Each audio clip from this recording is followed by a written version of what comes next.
Makogoni nem lusrembaka. Toruambaka, Tombolochambaka, turn oil upside down, shake you.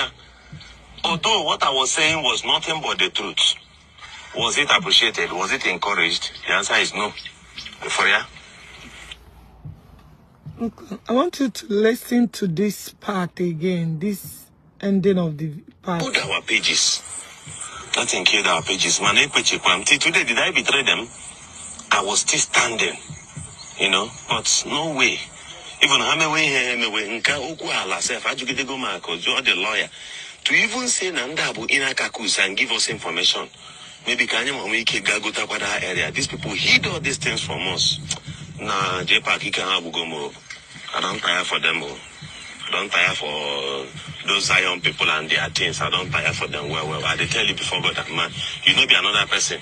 Me, I don't tire for them. Watch me, I know they post spam about them.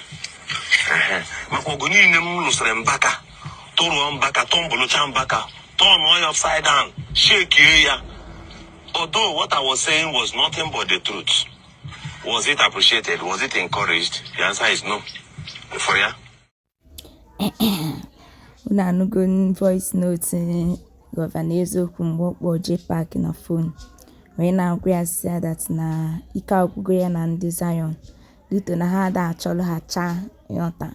So if you na this video kita na if na Governor Ezeoku na J-Park na ihe bụ just ihe ha just nọkata n'ose ka ha bido ka ha ma ha ga edit anything from the Zion ministry and the thing they have view so yeah me ha fight through for evangelist Ebuka Obi that time yota mana ha bịa go na ya for that na ụzọ agara awe making ahụ gbakashiwaze ya even mgbe emeri ya no mgbe me 100 days prayer closing prayer he mekata ka ha mala ebe Zion ministry land dị so that ka ha take isi ebe ahụ but no way ha malụ na akụ Zion ha na-emekọ ihe dị very smart nwota and amakwa na ndị Zion dị very smart so biko na afugo nya na